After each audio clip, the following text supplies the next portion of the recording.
Hey guys, I want to share a word with you called sunflower, sunbleaching, and Psalm 23. A couple of weeks ago, while I was praying with the Lord about the summer harvest, I began asking him about some of the things he has tasked me with.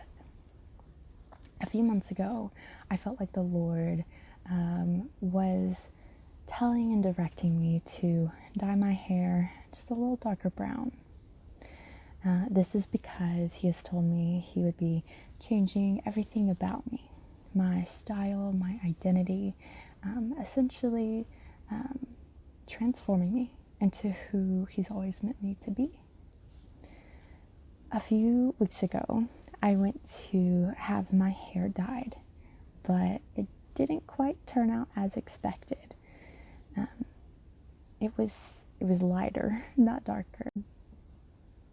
I realized during this time there was a lot of spiritual noise and torment and confusion because of the enemy. So a couple of weeks ago, as I was praying with the Lord, I asked him if that was premature. When I had my hair done, if that was premature, that it wasn't quite time for me to do that with my hair yet. Essentially, it was. But while praying with the Lord, I heard the word sunbleached. God has been telling me and other prophetic voices that we will be going deeper into his heart this summer, that he will be teaching us in deeper ways this summer. Sun bleaching can only happen when you bask in the sun. I realized the Lord was saying my hair is symbolic of the time we will all be spending with him in his presence or his sun rays this summer.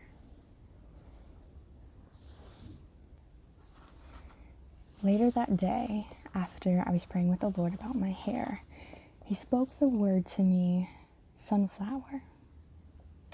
Sunflowers are always facing the sun. Wherever the sun goes, sunflowers face it.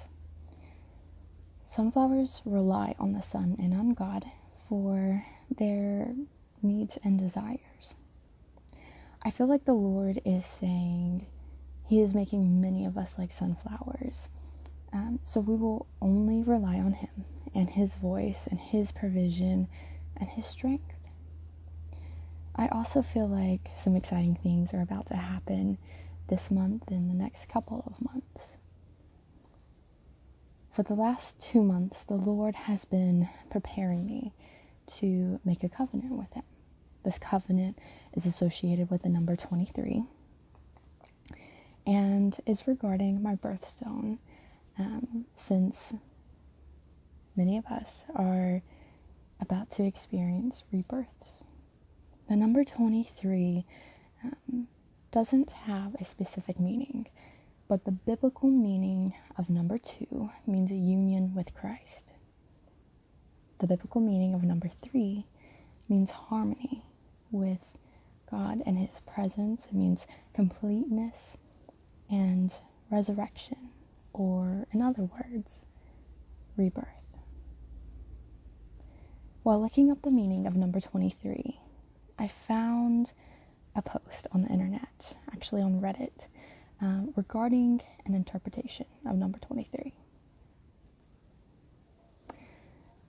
Now, this post about Psalm 23 gave me an interesting perspective I've never had before.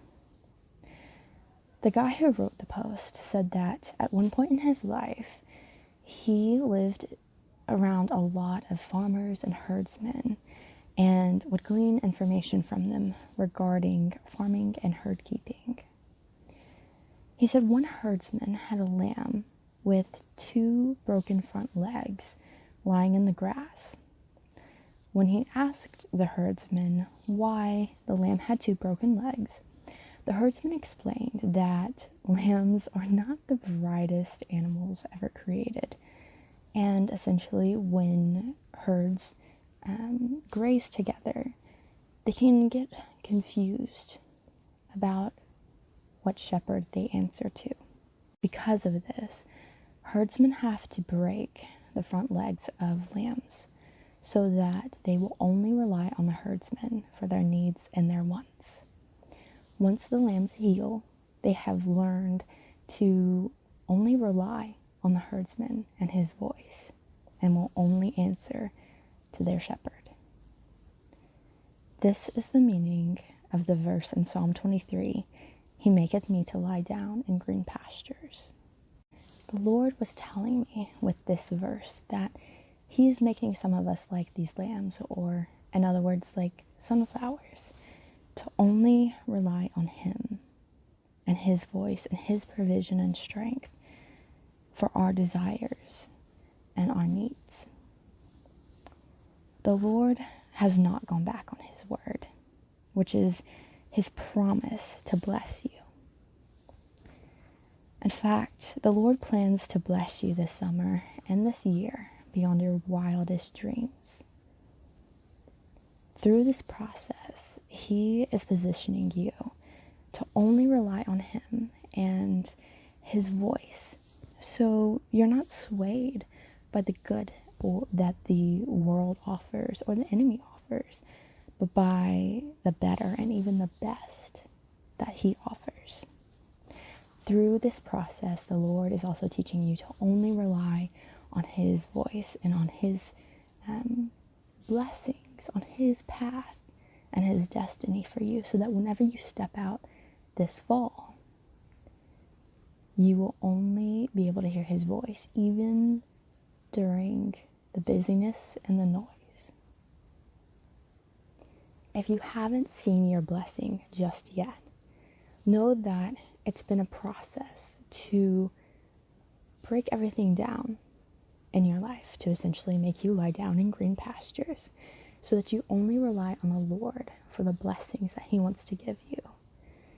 It will not always be in conventional ways that He blesses you, but it will be exactly what you need. And when the time comes, He will not only provide what you need, but He will exceed your expectations and even blow your mind.